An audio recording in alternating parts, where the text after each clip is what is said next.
So the day after Jimmy G, man, what's up, y'all?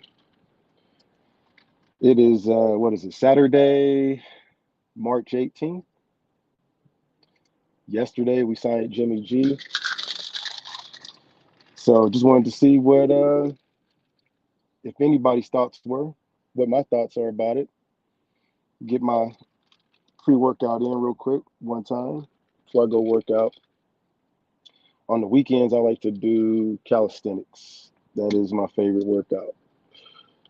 Usually during the week though, I'll go to the gym and go do something over there. But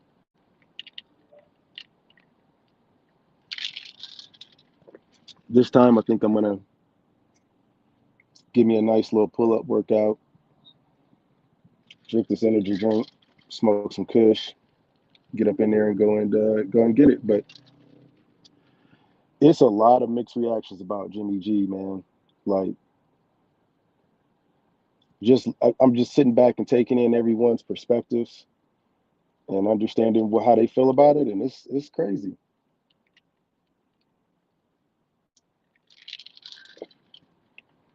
A lot of folks are optimistic, happy that we have a new QB.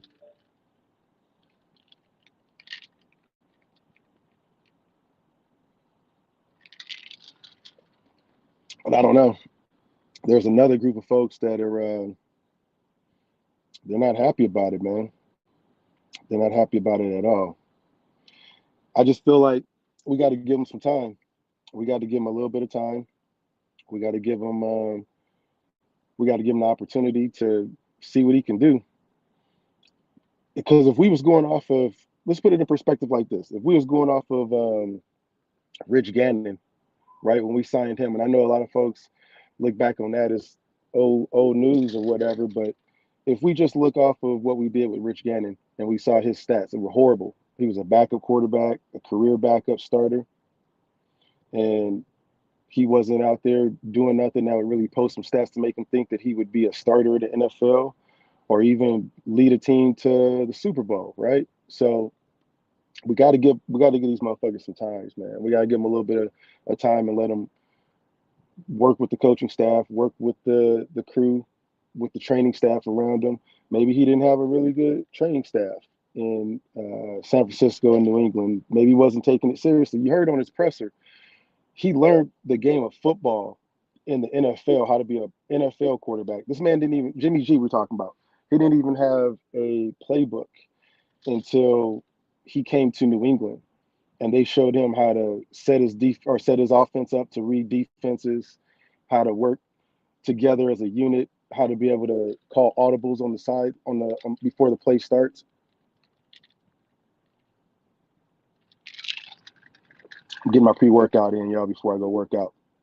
But my point being is that we got to get this dude some time because as he's learning the playbook, he probably wasn't spending a whole lot of time in the weight room getting himself physically ready to be able to work on that next level. As I follow professional athletes throughout their career, the great ones every year seem like they add on to something, right?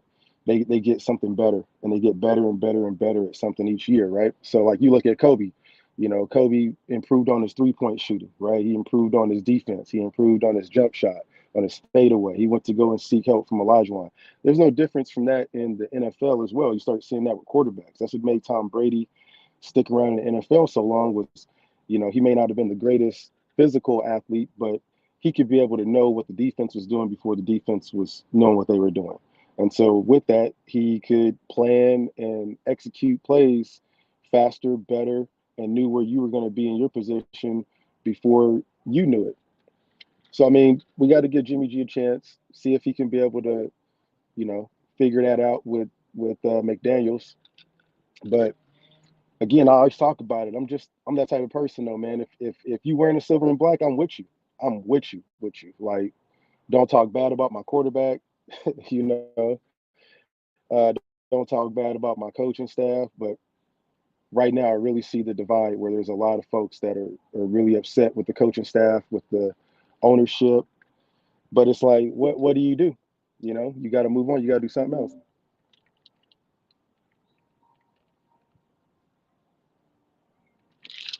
Man, I don't know if you guys drink pre-workout, but I've been on No Explode. Don't want to give no promos to anybody, but I've been on that No Explode a lot. I love that shit, man. It's one of the few pre-workouts that stand the test of time. Let's see what we got on in the chat, man. Salute to y'all. World's most dangerous chat, NW8 all day. Got my boy Alfredo in the chat. Salute to you, brother. Sebastian Gonzalez. Salute to you. Look like you guys got some good convo going on up in there. Let's see what y'all talking about, man. There are a group of folks that don't keep the same energy. Give Jimmy G some time. Yeah, Sebastian, you right, bro. You got to give him a little bit of time, dog. Like, imagine if you start a new job and you going to, someplace new and you are right in your position, but you going out there and you talking to someone in your job and they just rolling their eyes at you. They treating you like shit. you know? Like how would we feel about that? I mean, we got to make him feel at least comfortable, but at the same time, the fans that can't fake the funk, you got to let them know how you feel, or just go to the sideline for a second, and just take a breath. I had to do that over the years, man, because I was the type of Raider fan. I would take it personal. I would take it so personal. I lived in the Bay Area my whole life growing up, so that was my team. And if they lost, I lost in life, just in general. And I couldn't go through that anymore. I had to really take a step back. And it wasn't that I had to stop being such a fanatic about it. It was just I had to put my emotions out of that in my regular life too. I know you guys probably feel the same way, but it's just remanifesting that energy. So I'm just as frustrated as, like we listen to some of our other NWA members and just people in the nation. You listen to some of them and they mad as fuck right now, and I'm just as equally as upset. But I know that over time we don't know what the season's going to look like. So we do our best to try and take one step at a time. We still got the draft to go to, but again, I'm excited for Jimmy G primarily because he gives us the opportunity to go out there, and if we want to trade down in the draft, we can, right? So we could go and trade that number 7 pick if we're looking for a lineman, if we're looking for to take that first pick that we have from the Raiders war room, and we want to put that towards a lineman like some people have been talking about, then we have that flexibility to do it. Me personally, I don't know. I still would like to take a quarterback. I just want to feel like we have something because I remember that season when Carr went down and we had Connor Cook. That was a horrible, horrible, horrible season. We made it all the way to the playoffs, and then we lost it in the last minute. So I'm interested to see what 49er fans have to say about him. I invited a couple of my friends to Black Saturday. Hopefully they jump on this weekend, or I'm gonna talk to them anyway and see what they think. But from everyone I talked to, they, from the Niners perspective, they've been disappointed. They've been let down. From people within their division, from other teams, talking to Seahawk fans, from Cardinal fans, Rams fans, they happy Jimmy G is out of there. They're not scared of Brock Purdy. They figure they could take at least his experience over Jimmy G's experience, and they feel like they can win a game. But you talk to Niner fans, and they're happy his ass is gone. So we just got to give him some perspective, man. All right, let's see what you guys talking about. Alfredo said QB might be more productive than DC4. He's here for it. Hey, Alfredo, man, I tell you what, if anything, he's going to be a good clock manager, right? Like he's going to go out there and if we have a 15, 21-point lead against Kansas City like we had in the past, I feel comfortable that at least he's not going to try and get cute with the ball. He's going to know that, hey, I'm trying to walk away with this win. I'm not trying to win the press conference afterwards and be the hero that, won the game. And I'm not saying that DC did that, but it's just really exudes with Jimmy G's character that he's not that type of guy. He wants to go out there and win over all costs. He don't care about the stats. He cares about the win record, but he doesn't care about his stats at the end. So we re-signed Curtis Bolton. What's up, Circus? Oh man, who is Curtis Bolton? I can't remember who that one was. Which one was that? Oh, is that the linebacker?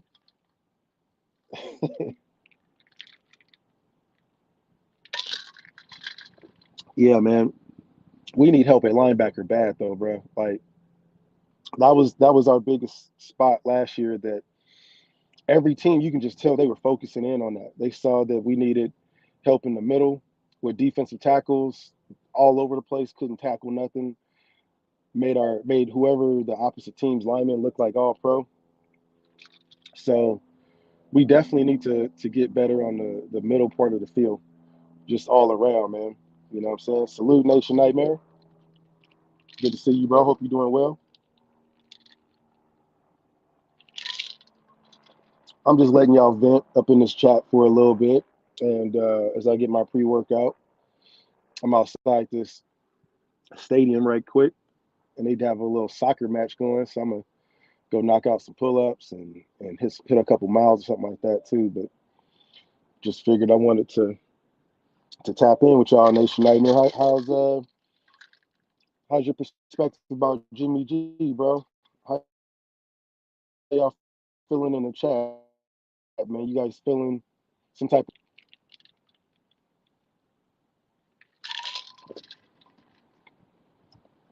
Oh yeah, Sebastian. Yeah, I be hitting that bench press too, man. I stay away from it the older I get, um, just because your shoulders and your joints, man, they start to really get wore out on it now. But I do a lot of push-ups, and I actually go through that when probably daily. I'll knock out just push-ups and pull-ups now. But man, during COVID, bro, you can get me off of the pull-up bar. You couldn't get me off the pull-up bar and doing calisthenics.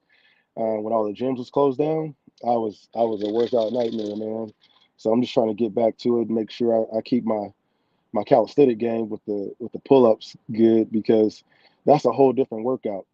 You'll be sore for weeks after you hit maybe let's say 100 pull ups or so in a day. You'll be feeling that for a while, and it's different muscle parts in your muscle groups in your back that it hits that I love.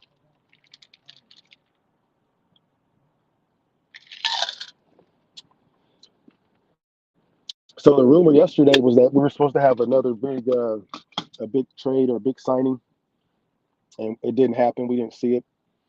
So I love to see I love to see something happen though soon, man.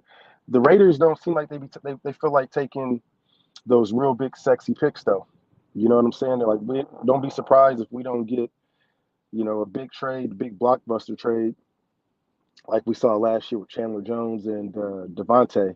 I think a little bit of that was kind of out of context, just to a brand new regime bringing in their players and getting the fan base a little bit excited. Now looking back on it though, after we had a full season, we really got the opportunity to see what this regime was up to, and it's a lot of respect to them, primarily because if we can be able to get Kari in for a year where they wasn't really feeling that dude, or if they were feeling him, they kept it under lock and key. They kept it really tight.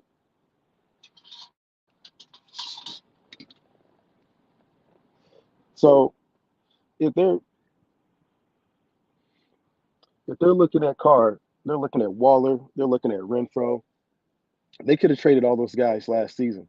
They could have been gone, man. Like so right now, as it stands in 2023, I'm appreciative that at least they gave what we had the current roster a shot because they could have gutted the whole thing and he would have lost the fan base even more.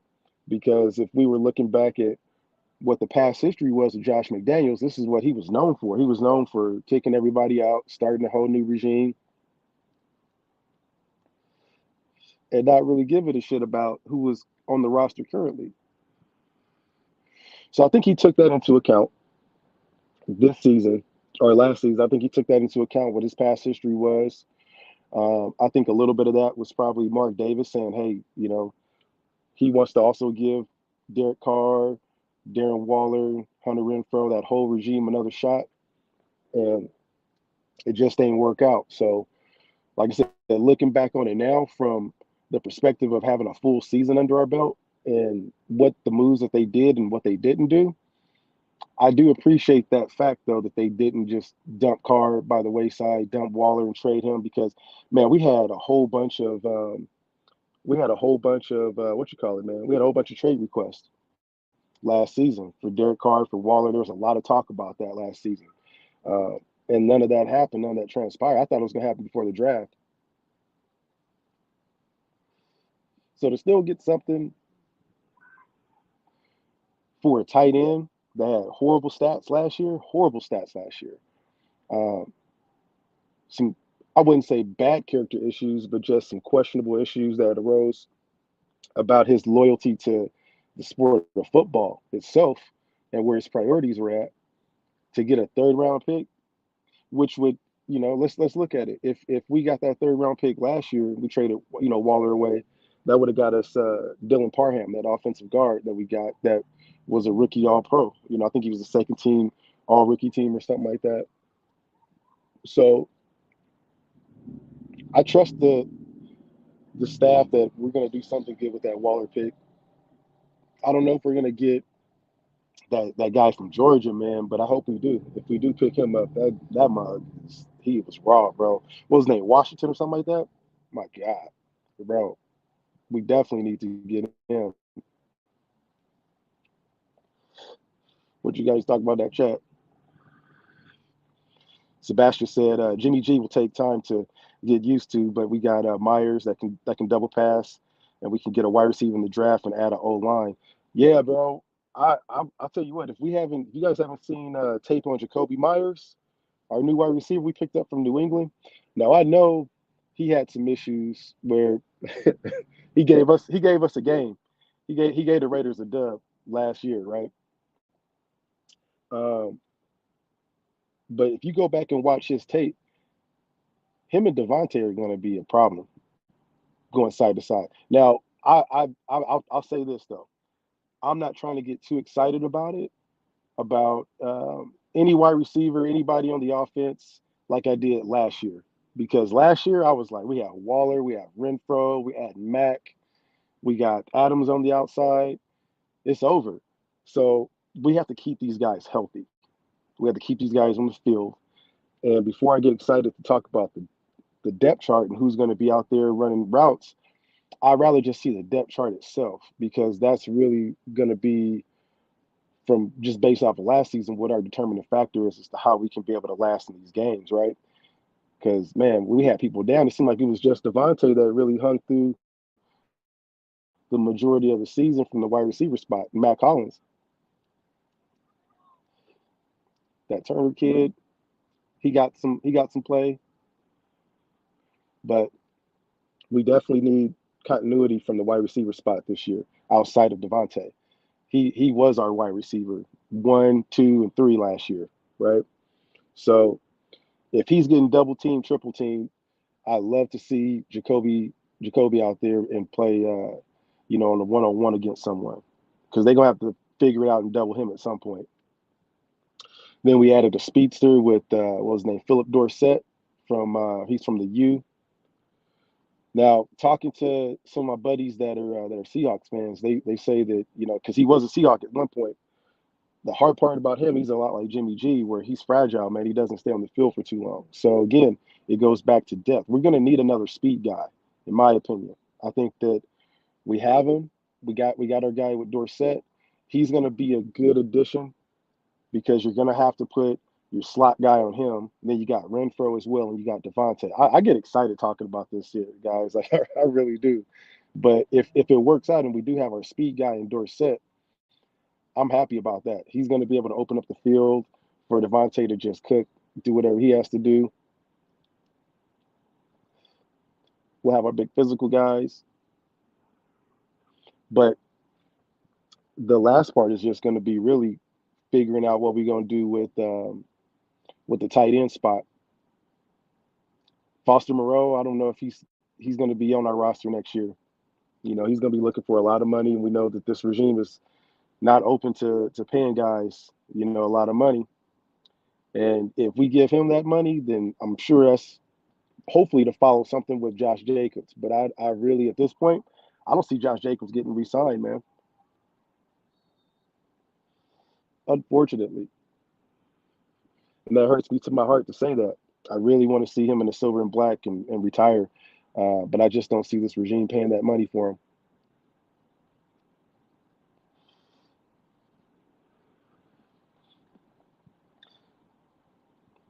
Yeah, we're talking about Bobby Wagner. Yeah, yep, yep. Hey, if we could sign Bobby on a good deal, I think we're gonna wait and see if Bobby can at least draw some attention from other teams right now. I think that we probably gave an offer to Bobby that was low, and he's trying to see what he can do in the market with that offer. I just don't see us adding an older linebacker to the mix to replace Denzel Perry. I see us going a little bit younger than that. Yeah, I guess we did sign. Hey, salute to you, Gord. I guess we did sign a long snapper today. We signed the long snapper from the Broncos. I was talking about him on, I think it was on Raider Ben's live last night, and he's from Wyoming. He became a long snapper after he broke his leg in high school. He was a linebacker, and he didn't want to miss any time on the field, so he played long snapper with a broken leg. And when he went to college in Colorado, he got a scholarship as a linebacker. And one of his teammates told the coach, they're like, "Hey, this dude over here can long snap." So turned it into a career. But yeah, if we talk about long snappers right now, then shit ain't right. We need to get some dogs out there.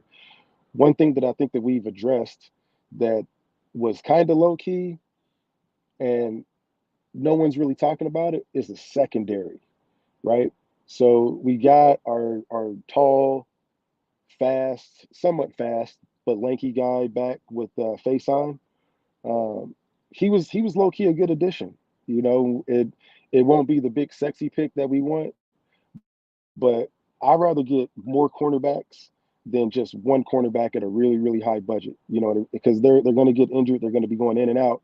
So I'd rather have the right mold of a cornerback and get them on a discount deal than to spend a whole bunch of money in free agency right now and go and grab a corner. They're turning into a lot like the NFL running back now, where you can go and draft one. You don't need to re-sign cornerbacks or go pick up one in free agency because you don't know if they're a system fit. You don't know. Like I look at the cornerbacks from Philly, and they were all super super talented, but people forget that they had a defensive line that every member on the defensive line had 10 sacks, right? So send me out there. I'll play cornerback if I know my D line is going to get to the quarterback. I got 4 or 5 dudes out there that can get to the quarterback like that.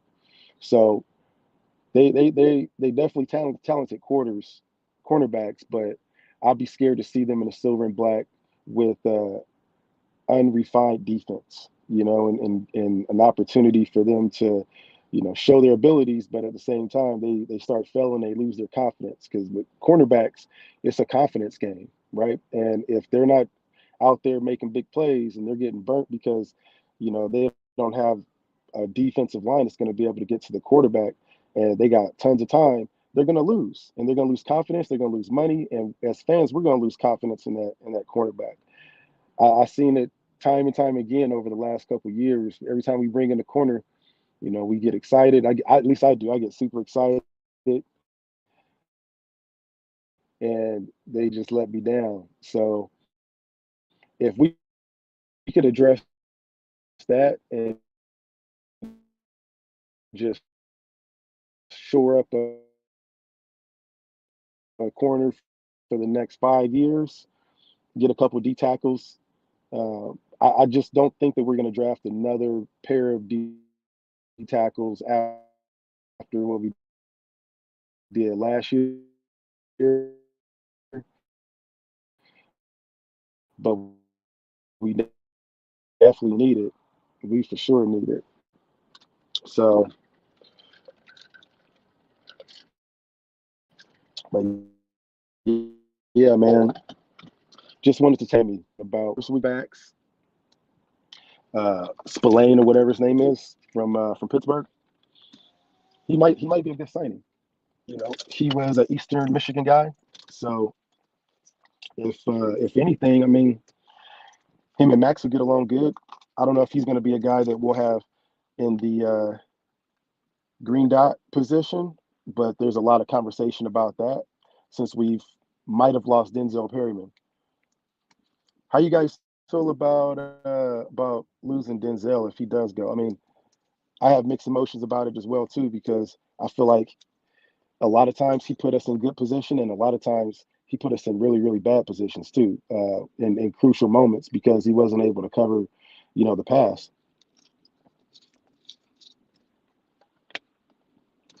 So I'm looking forward to seeing what we can do with Denzel, like for real, like losing Denzel and the addition of a good middle linebacker. I want to see if we can get to the point to where we can get those really athletic linebackers that we're seeing more with the league though, because as we start to get deeper and deeper into the AFC West,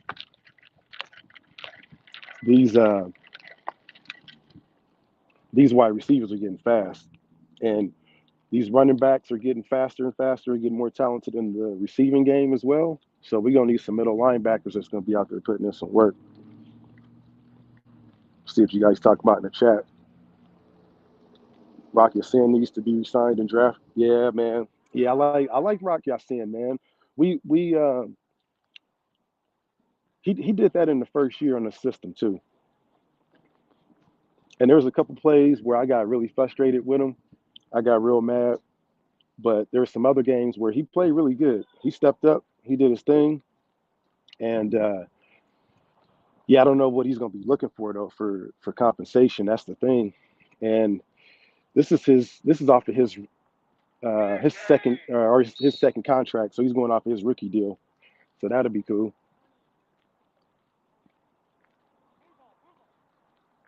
Everybody first year in the new system. Yeah, man. Well, Rodriguez, man, appreciate you stopping by, bro. Yeah, everybody first year in the new system. Yeah, I'm thinking that if we can be able to get, you know, Patrick Graham to get the people that he wants, we'll be in a good spot. I've listened to a lot of his conversations, and either Patrick Graham's going to either be the biggest flop ever on well, now I take that back. PG1, we had what was it, Paul Gunther? That was the worst defensive coordinator we've ever had because we put a lot of faith in that dude for years, and we just kept saying, "Hey, just got to find him the right guys to fit his system. Got to find the right guys to fit his system." And what happened? Paul Gunter couldn't find us shit. He couldn't carve us out a win. So I'm staying optimistic as hell about what we can do with Patrick Graham and doing that too, but I just don't know. I don't know. Like I said the other night, looking at what he did in the Senior Bowl and taking players that he never met before, figuring out what their strengths are, and going out there and winning the game, shows me at least that he can assemble the crew to be able to do that. So I hope that he can take that same magic and that same energy and talk to young players like that and do that with the new draft picks that we're going to get because he's going to have a whole new, you know, defensive room, bunch of young players. And man, he got to do something. He for sure got to do something. I see. Here's my pull up bar. We out here for real. We really be doing these workouts. I remember watching. I remember watching one content creator's YouTube, actually their Twitter, and they just took a picture right in front of the gym, and I'm like, man, you ain't even working out, bro. Like, don't be out here trying to act like you working out and you're not. You gonna work out, you gotta work out. Anybody watching UFC tonight? Yeah, I'm gonna definitely check it out, bro. I gotta see. I gotta see if Usman is gonna get his belt back. If you didn't see it and you were under a rock for a while, that man Usman lost his belt, bro. They straight up They jacked him in the, I think it was the fourth round, the last round. And Edwards, dog, his trainer on the side came up to him and was like, you gotta do better, Rock. It was like watching a movie. It's like watching Rocky or some shit. Like they straight up came up and talked to him was like, you gotta do it, Rock. You gotta do it. My man went out there and whooped his ass, knocked him out cold, bro. You got Edwards, Sebastian, dog. I tell you what, man. Hey, I'll take that bet, bro. I'll bet you what about 10 push-ups? I'll give you 10 push-ups for that bet. I think Usman gonna come out. He gonna come out angry, dog. He gonna come out angry as fuck. And if he don't, he about to get knocked out again because he felt Edwards' power. But hey, did you see how ripped motherfucking Edwards is? Like he been on that HGH testosterone shit or something because he's ready to go. He is definitely ready to go. You know, let me get a little pre-workout in. There's pre-workout kicking in. I gotta knock these push-ups out.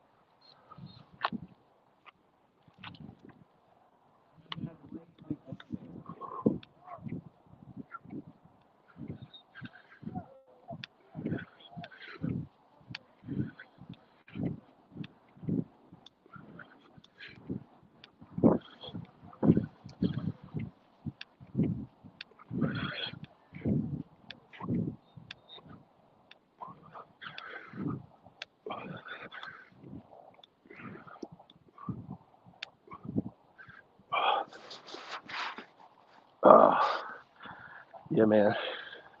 I think Edwards gonna do it though. If he can, if he can go out there and last that long, I think he might pull off that win though.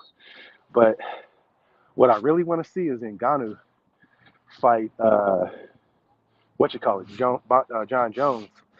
That's gonna be the fight of the year if they can be able to negotiate a contract. But it sounds like Francis, he uh, he may not be coming back to the UFC no time soon. So I hope not, man. I hope he ends up coming out there and getting another fight against John Jones. But well, shit. I'm gonna get the rest of this workout in. Y'all see this pull-up bar? Go and knock out a couple pull-ups and get ready for this UFC fight. But yeah, man, I appreciate y'all stopping by the live and getting our vent on about Jimmy G. Hopefully that mug gets us to a Super Bowl. That's all I can say. So peace out, nation. Y'all be cool. And I'll tap in with y'all later on tonight.